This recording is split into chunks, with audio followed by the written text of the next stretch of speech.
Okay, so for the first movement that I've chosen is we're going to be doing pulse squats. So this obviously targets speed opposed to agility. Okay, so for the first exercise I've chosen, we're going to be doing pulse squats. So this obviously targets the speed side of the course. So pulse squats, so before doing the squat, you can obviously keep the key factors in mind of when you do a squat. So feet are going to be at about a shoulder width apart. Knees are going to stay behind the toes, and you're going to keep the back straight. And when you're going down, you're going to come back up about 3/4 of the way, and you're going to go down and pulse back up. Okay, so let's go. Hands up. So here we go. 3 more. A little bit higher. Come about 3/4 up.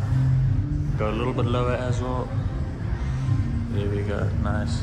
So for central nervous system and speed and agility, there are about 2 main factors that you need to look at.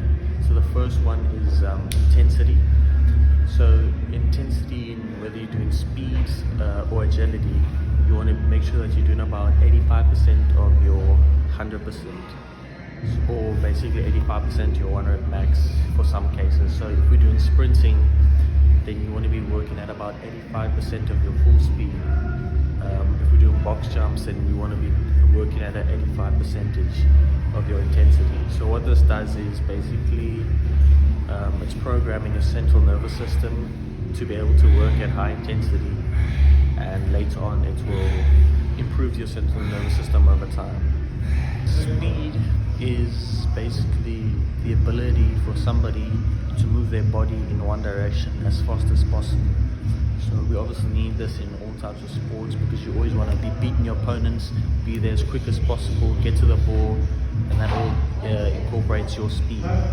So agility, on the other hand, is the ability to accelerate, decelerate, and change direction while maintaining the correct posture. Alright, so for our second movement, we're going to be doing ladders. So this ladders focus on speed and agility at the same time. So with ladders, we don't have ladders at the moment, so we're going to be using these blocks.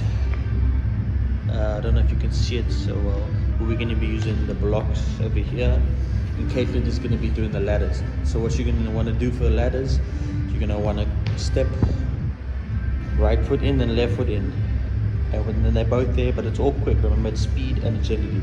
Then you're going to go left foot in, then right foot in, and then you're going to be doing that all the way until the end. So let's go, Caitlin.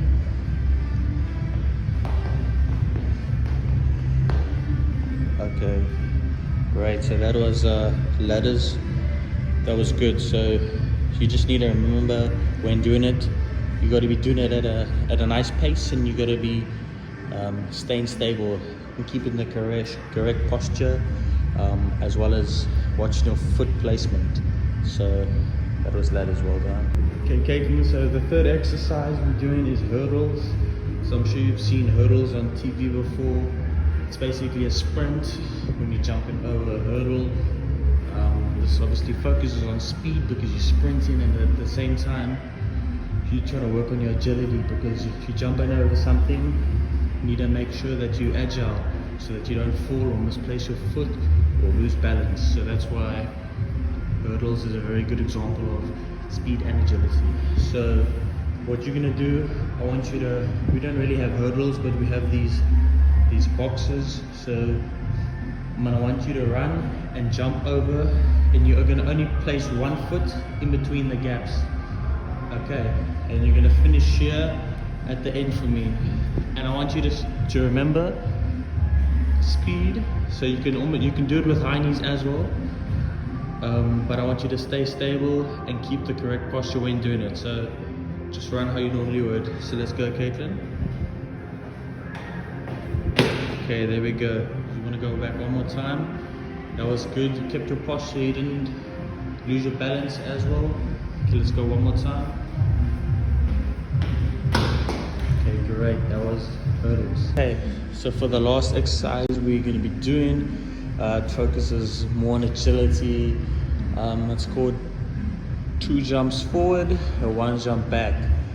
So you want your feet to be next to each other at a shoulder width distance. So when you're jumping, what you want to do, you don't want to go all the way down into a full squat position. You want to go down about a quarter way, because that's proven to give the most power. So what I want you to do is 2 jumps forward. So you're going to go consecutively 1 and 2, and then right afterwards, once you land, you're going to jump backwards. So when doing this, I want you to focus on staying stable.